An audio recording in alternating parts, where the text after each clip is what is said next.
Bienvenidos a IDICE, el podcast. Soy Miguel Martínez y para mí es un grato placer poder llegar a todos ustedes a través de esta poderosa plataforma de EduMás. Hoy tenemos plato fuerte porque vamos a hablar de un tema muy importante, de una investigación que se ha hecho en la República Dominicana, funciones ejecutivas y comprensión lectora en primaria. Y para esto tenemos a dos personas especializadas en este tema. Ellos son investigadores. Estamos hablando de Daniel Cubilla y el doctor Hugo Marte. Muy bienvenidos sean todos ustedes. Saludos, ¿Qué tal? Miguel. Gracias. Bien, gracias. Qué placer, qué placer.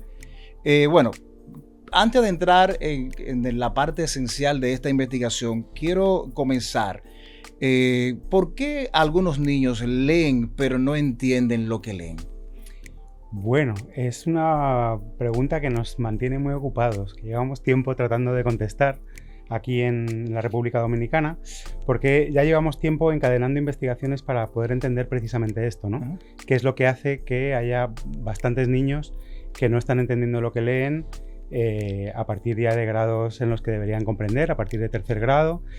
Y hasta ahora en lo que hemos venido haciendo, nuestra principal hipótesis al respecto es que son niños que están tan dedicados a poder decodificar, es decir, convertir las palabras escritas en palabras habladas, que eso les requiere tanto esfuerzo, eso no se automatiza y debería automatizarse, que ese esfuerzo lo dedican a decodificar en lugar de dedicarlo a hacer tareas de lenguaje, de comprensión, de relacionar conceptos, de utilizar conceptos que ya tienen para traerlos a la construcción del sentido de esa lectura. Bueno, ¿por qué esta investigación, funciones ejecutivas y comprensión lectora en primaria?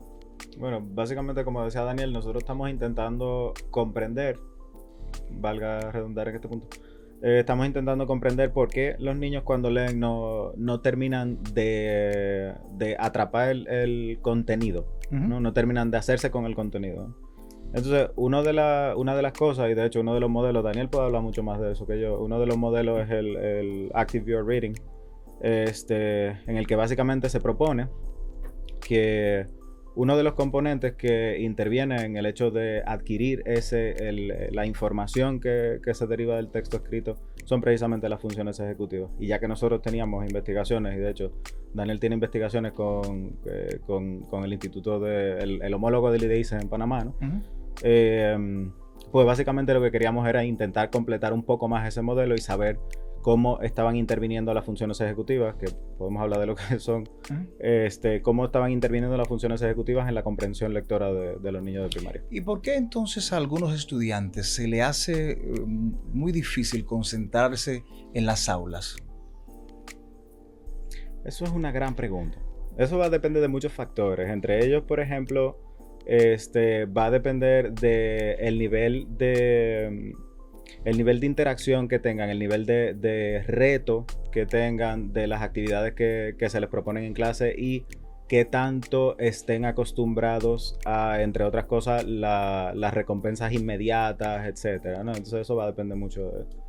Y empieza realmente en el entorno del hogar, porque la atención, todas las funciones ejecutivas, pero especialmente las que tienen que ver con la atención, se desarrollan desde que somos muy chiquitos, desde que somos bebés, ¿no? Desde que empezamos a atender a estímulos, y cómo se estimula y cómo se entrena y cómo se refuerza eso en el hogar hace que el niño llegue a la escuela o a los cursos de educación inicial ya con unas capacidades algo trabajadas, ¿no?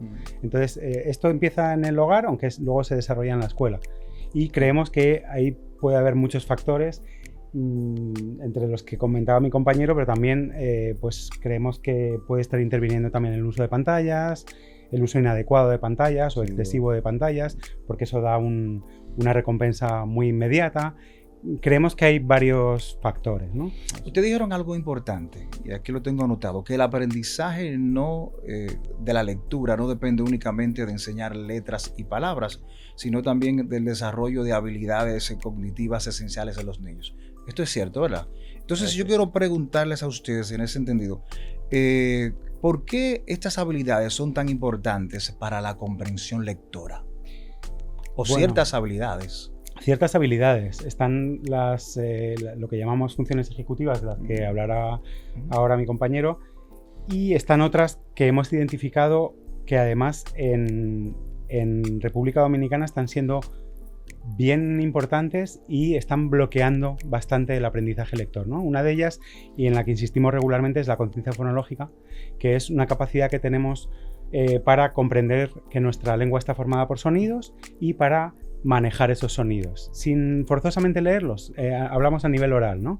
Manejar sílabas, manejar sonidos, entender cuál es la estructura de nuestro lenguaje oral, es el principal predictor de cómo un niño va a empezar a aprender a leer. Es decir, lo que un niño va a hacer en primer grado y en segundo grado en República Dominicana va a estar en gran parte condicionado por esa capacidad que llamamos conciencia fonológica, y que en un estudio anterior, también con el apoyo de IDICE, hemos encontrado que en República Dominicana seguía activa incluso hasta sexto grado, algo que es anormal, ¿no? Algo que no es habitual, porque lo normal es que a partir de segundo grado esa capacidad ya deje de ser importante, y aquí sigue siendo importante hasta sexto grado. Es algo a lo que debemos prestar atención. Pero además están las funciones ejecutivas, que ahora con este nuevo estudio nos hemos dado cuenta de que aportan otro poquito de explicación más, ¿no? Vamos a ver. Claro, entre otras cosas, a ver, empezando por el principio, ¿no? Las funciones ejecutivas son procesos cognitivos superiores que nos van a permitir, entre otras cosas, comprender el entorno y la naturaleza, predecirlo, planificar nuestras acciones y llevarlas a cabo, ¿no? Entonces, para que esas funciones ejecutivas cumplan con su labor de, entre otras cosas, planificación y ejecución, o replanificación de la ejecución que estamos teniendo en el momento, vamos a necesitar una serie de componentes específicos, ¿no? Entre ellos, por ejemplo, la memoria de trabajo, en este caso, que es diferente de la memoria a largo plazo, pero bueno, en ese berenjenal nos podemos meter después. Claro. Memoria de trabajo, control inhibitorio, por ejemplo, también, control atencional, flexibilidad cognitiva, son algunos de los componentes que se han identificado en las funciones ejecutivas. ¿Por qué son importantes? Por ejemplo, en el caso de la flexibilidad cognitiva, es la que nos va a permitir resolver un problema de una forma novedosa, resolver un problema incluso habitual de una forma novedosa, simplemente porque no lo podemos resolver de la forma canónica, ¿no? De la forma habitual. Entonces simplemente utilizamos otra estrategia, ¿no? Eso es básicamente la flexibilidad cognitiva. El control inhibitorio es lo que nos va a permitir, por ejemplo, ir manejando, que se nos atraviese un obstáculo y poder frenar. Nosotros rápido inhibimos esa conducta, ¿no? Rápido dejamos de emitir esa conducta y la cambiamos por otra. Y la memoria de trabajo, que nos permite tener información en la mente, digamos, no me gusta usar la palabra mente, pero bueno, tener información en la mente, manipularla y, basado en esa información y en la manipulación de esa información, emitir una respuesta. Eso es como si yo le digo una serie de números y le pido que me los diga al revés. Usted puede hacer eso, simple y sencillamente porque usted puede retener esa información, darle la vuelta a la secuencia de números y decírmela de nuevo. Eso es manipulación de información. Entonces, todos esos son elementos que al final del día, incluyendo también temas de conciencia fonológica, temas de lenguaje también, de adquisición de lenguaje, que vimos que tiene mucho peso también, el vocabulario que tienen los niños a la hora de decodificar. Básicamente no es lo mismo tú reconocer una palabra que ya conoces que intentar decodificar una palabra que no tienes ni idea de lo que es. Son elementos que al final suman a la hora de la facilitación de la adquisición del contenido de un texto. Bueno, quiero saber la muestra de esta investigación, cuáles fueron los lugares que ustedes tomaron, a qué público estuvo dirigido, al nivel académico también. Nosotros fuimos a 4 regionales, que fueron la regional de La Vega, Asua, el Distrito Nacional y Monteplata. Fuimos a 76 centros, si no me falla la memoria, y evaluamos casi a 1.300 niños. Fuimos a escuelas urbanas, rurales y centros privados. Entonces sí, la idea era tener una foto lo más generalizable posible, ¿no? Que los resultados fueran lo más generalizables posible a la población infantil dominicana. Entonces, claro, necesitábamos que fuera una muestra representativa, que lo fue al final, y básicamente intentamos eso, que fuera lo más abierta posible. ¿Y qué arrojó esta investigación como resultado?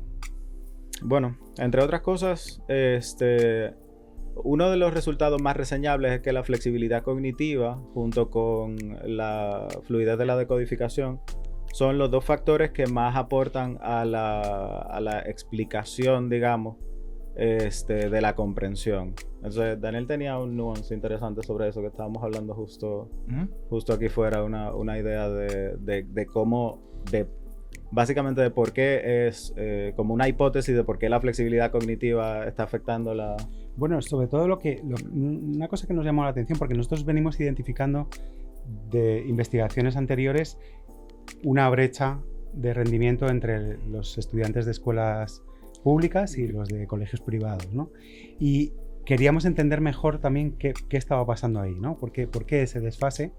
Y en esta investigación ha sido interesante porque hemos encontrado que esa flexibilidad cognitiva contribuía tanto a la fluidez de la lectura como a la comprensión del texto, y en esa flexibilidad cognitiva hemos encontrado que había una diferencia de rendimiento entre los estudiantes de centros públicos y de centros privados. Entonces damos un paso más a la hora de entender qué puede estar ocurriendo para que haya esa diferencia de fluidez, y parece que uno de los factores puede ser esa flexibilidad cognitiva de la que hablaba Hugo ahora, que podría explicar en parte la diferencia también de rendimiento luego en lectura. En esta investigación, ¿ustedes incluyeron a estudiantes con alguna discapacidad? No, en este caso no se incluyeron estudiantes con discapacidad porque lo que andamos buscando es explicar el comportamiento o explicar esa conducta, ¿no? A nivel basal. Entonces, una vez tengamos una línea de base y tengamos un modelo más o menos acabado de cómo funciona a nivel basal, entonces podemos escalarlo. Entonces podemos comprender mejor, por ejemplo, por qué algunos síntomas afectan de forma específica, o por qué algunas otras manifestaciones conductuales afectan de forma específica, pero primero necesitamos conocer más en profundidad el fenómeno en la naturaleza, digamos, en su... Eso es algo interesante, creo, de lo que venimos haciendo en las últimas investigaciones, y es que trabajamos siempre con muestras grandes y con muestras representativas, es decir, bien variadas, que representan distintos tipos de escuela, y eso nos permite, cada vez que levantamos datos, generar también líneas de base de qué es lo que es habitual en cada tipo de capacidad, ¿no? Y empezamos a tener baremos de qué es lo que se espera en tal capacidad, pongamos en fluidez lectora o en comprensión o en flexibilidad cognitiva o en memoria, de niños de distintos grados, y eso nos va a permitir también más adelante trabajar con otro tipo de dificultades, o sea, con niños que tal vez tengan determinadas condiciones, que podamos ubicarlos con respecto a lo esperado. Eso también nos va a ayudar a manejar ese tipo de casos. ¿Este tipo de investigación se ha hecho en otros países? Sí, o sea, con las características con las que nosotros lo hicimos, probablemente no lo sé con certeza. Yo creo que... venimos conversando desde hace un tiempo con colegas del continente, de otros países. Estoy pensando en el doctor Ariel Cuadro, que es un colega de Uruguay, y ellos allá habían hecho cosas parecidas a las que nosotros estábamos haciendo acá. Y sin embargo no encontraron los mismos resultados, y ha sido algo interesante de lo que nos ha ocurrido, ¿no? Ellos no encontraron relación. Obviamente por la característica diferente de los países. Exacto. Y ellos no habían encontrado relación entre funciones ejecutivas y lectura, apenas o ninguna, y menos con comprensión, y por eso ha sido también algo interesante y bien novedoso que aquí sí lo encontráramos, ¿no? Pero realmente con este tipo de estudio, con una muestra grande y con el tipo de relaciones que hemos explorado, no hemos encontrado nada igual en el continente. Exacto. Hasta ahora. Por el alcance, sobre todo, de la investigación, y sobre todo también porque nosotros estamos confirmando lo del Active View Reading, que sí que es cierto que incluye las funciones ejecutivas dentro, y lo que hablábamos antes, que todo esto está relacionado simplemente por lo que veníamos hablando antes. El control inhibitorio también fue uno de los componentes de las funciones ejecutivas que explicó la varianza, para no ponernos específicos, explicó el desempeño, digamos, en comprensión lectora. Y es precisamente, entre otras cosas, y es una hipótesis que lanzamos al aire también, es básicamente porque los niños con mejor desempeño en control inhibitorio son niños que van a poder concentrarse un poquito mejor, digamos. Entonces, claro... ¿Y qué importancia juega el papel de papá y mamá, la familia? Bueno, es decisivo. En lo que nosotros trabajamos, que es lectura, es conocido que lo que llamamos el entorno alfabetizador en el hogar, que no es que papá o mamá te enseñen a leer, es que papá o mamá generen condiciones que te permitan luego aprender a leer en la escuela, ¿no? En ese entorno alfabetizador del hogar estaría algo tan básico como que te cuenten historias, que tu papá y tu mamá te lean historias, no que las leas tú, sino que te lean historias. Parece algo básico, pero es uno de los principales predictores de éxito lector posterior. Sí. No leer tú, sino que te lean, ¿no? Que te lean y que veas que el libro es un material que sirve para contar historias, que veas palabras impresas aunque no sepas leerlas. Ese es uno de los factores que influyen en el hogar. Otro es la riqueza del lenguaje que hay en el hogar, es decir, el lenguaje que se habla todos los días en el hogar, la cantidad de palabras a las que tú estás expuesto con tus papás, con tus hermanos, es otro factor. Y, por ejemplo, la presencia de material, la presencia de libros en el hogar es muy importante también, lo sabemos. Y, por último, ese tipo de juegos de lenguaje de los que hablábamos antes que tienen que ver con la conciencia fonológica, que son a veces juegos de palabras, que son poder cantar y repetir una sílaba en el canto, es decir, todo lo que tiene que ver con la estructura del lenguaje en el hogar es bien importante también. Que no necesariamente tiene que haber una relación con la desigualdad social o la pobreza. Bueno, la hay, lamentablemente la hay, porque también nos dedicamos a estudiar eso. Y sabemos que al menos un 20% de esa varianza de lectura, de esa variedad de niveles de lectura, tiene que ver con el nivel socioeconómico. Recién acabamos de publicar un artículo en una revista suiza de mucho renombre, precisamente con el apoyo de IDEISE, en el que estudiamos esa brecha de lectura entre escuelas públicas y escuelas privadas, y nos damos cuenta de que cuando eliminamos el efecto de esas variables que son socioeconómicas, que son el ingreso familiar, el nivel educativo de los padres, de repente esa brecha se reduce mucho, se reduce a menos de la mitad, esa brecha entre escuelas públicas y privadas. Es decir, que hay una buena proporción de esa diferencia que se debe no a la escuela, sino a lo que traen los niños de su hogar. Y esta investigación, entonces, ¿cómo puede ayudar a mejorar la enseñanza en la República Dominicana? Bueno, entre otras cosas, según estuvimos comentando antes, ya nosotros conocemos un poquito mejor y tenemos un modelo un poquito más complejo. Entonces es básicamente aplicar ese conocimiento que ya tenemos en métodos prácticos, en metodologías prácticas. Entonces enseñarle a los niños vocalizaciones, enseñarle a los niños cómo decodificar rápido, automatización de la decodificación relativamente temprano.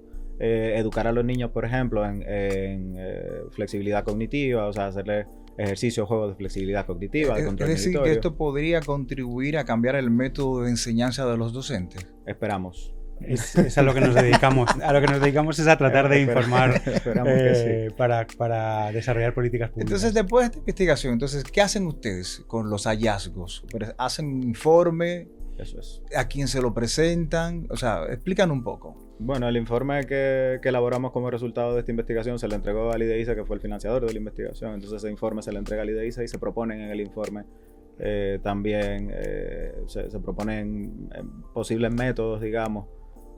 Y lo que hacemos también con esos resultados es producir literatura científica y enviarla a revistas indexadas, revistas científicas especializadas. Y participar en actividades como esta. Por eso estamos aquí, para tratar de divulgar lo que hacemos, porque queremos intentar que no se quede solamente en lo científico para un público muy reducido, sino que pretendemos informar, ¿no? Eso es. ¿El currículum actual toma en cuenta las funciones ejecutivas? ¿Hasta qué nivel, si lo toma en cuenta? Pues no te puedo responder esa pregunta porque no lo sé, pero si tuviera que aventurarme a decir, yo diría que probablemente hay elementos que pueden mejorarse mucho en ese sentido en el currículum actual. Pero igual, lo que te digo, ahora mismo no lo sé, sinceramente. Sí, Daniel. No, específicamente no sé cómo está reflejado en el currículum. No tengo idea. Es probable que seguramente sí habrá actividades que traten de promoverlo. No sé si tal vez separadamente cada una de las funciones ejecutivas, no sé si eso está integrado en el currículum por separado. Exacto. Y nosotros siempre estamos abiertos a prestar nuestro apoyo para poder mejorar ese tipo de... ¿Y podría tener alguna consecuencia grave ignorar estos resultados, estos hallazgos? Las consecuencias graves ya las estamos viviendo.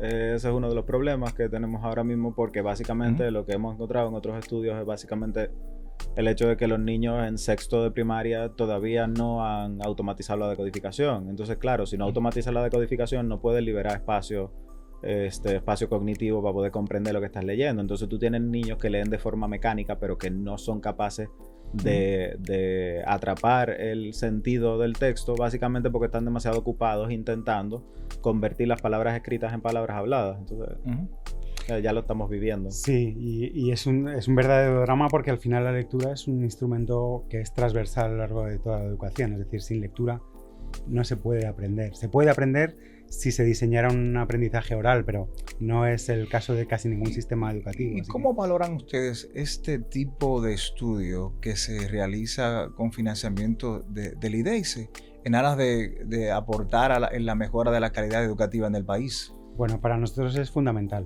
Sí. Es decir, nosotros trabajamos con este tipo de financiación y eso nos permite, primero, trabajar con libertad, decidir cuáles son las líneas en las que creemos que hay que insistir, y nos permite, sobre todo, trabajar con la calma de saber que está financiada cada una de nuestras investigaciones. Esto además se hizo a través de un fondo concursable, que nos parece algo muy interesante. Es decir, se dio la oportunidad a todos los investigadores educativos de presentar sus propuestas, y determinadas propuestas fueron elegidas. Tuvimos la suerte de que la nuestra fuera una de las elegidas.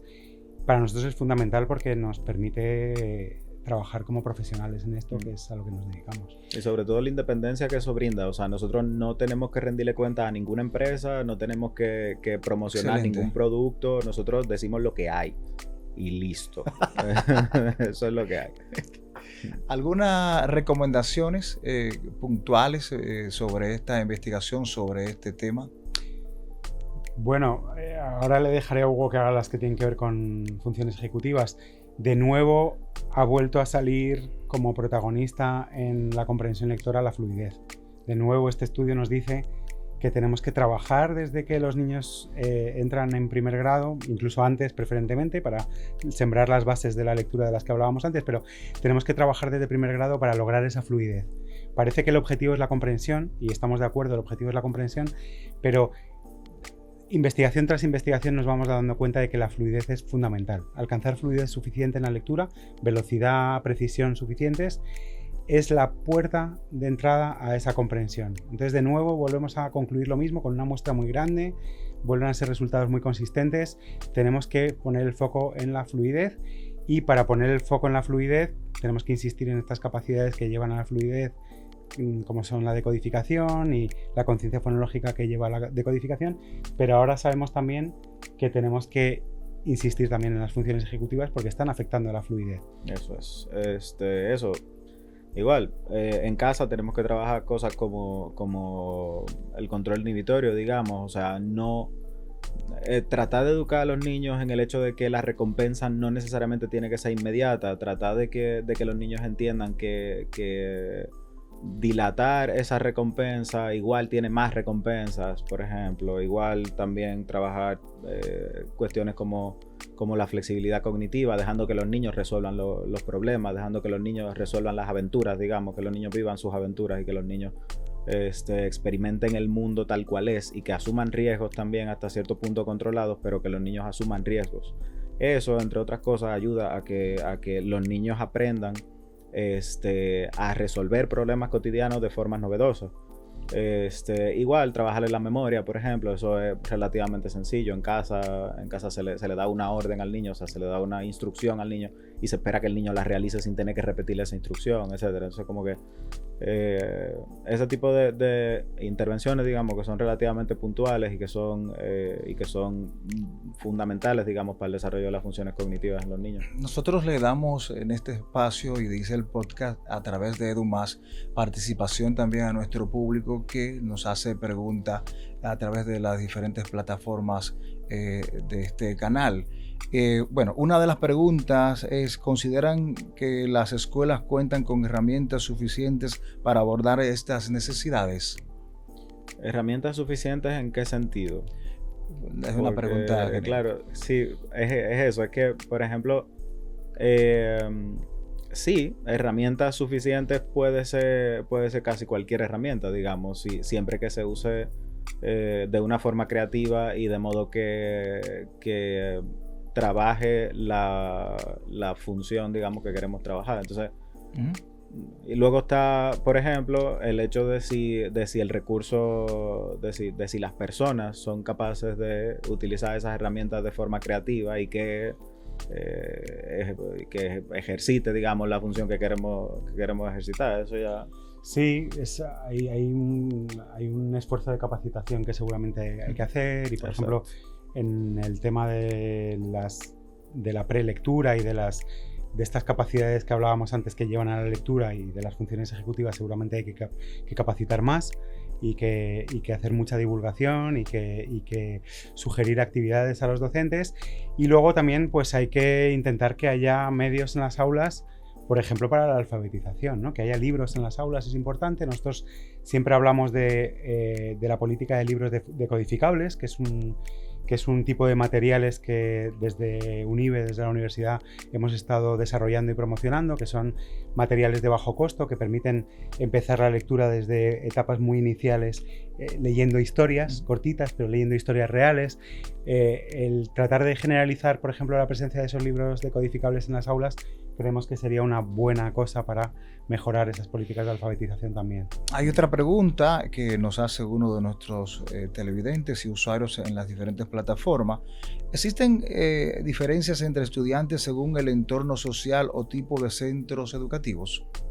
Sí, es lo que observamos, es lo que decía Daniel antes con el tema de las variables socioeconómicas. Las variables socioeconómicas están explicando bastante de la variabilidad que estamos encontrando en el desempeño de los estudiantes. Entonces, sí. Y también en las funciones ejecutivas, ¿no? Porque Sí, una idea exacto. que teníamos nosotros antes de empezar la investigación era que las funciones ejecutivas venían un poco más dadas por la biología, ¿no? Por la naturaleza del cerebro. Y nos hemos encontrado con que no, con que hay, por ejemplo, la flexibilidad cognitiva, hemos encontrado diferencias significativas entre las escuelas públicas y las privadas, ¿no? Y era algo que no esperábamos. O sea que incluso en esas funciones ejecutivas encontramos diferencias por el tipo de escuela y probablemente están creadas en gran parte por el nivel socioeconómico de los niños. Que ojo, hay que poner los puntos sobre las IES aquí.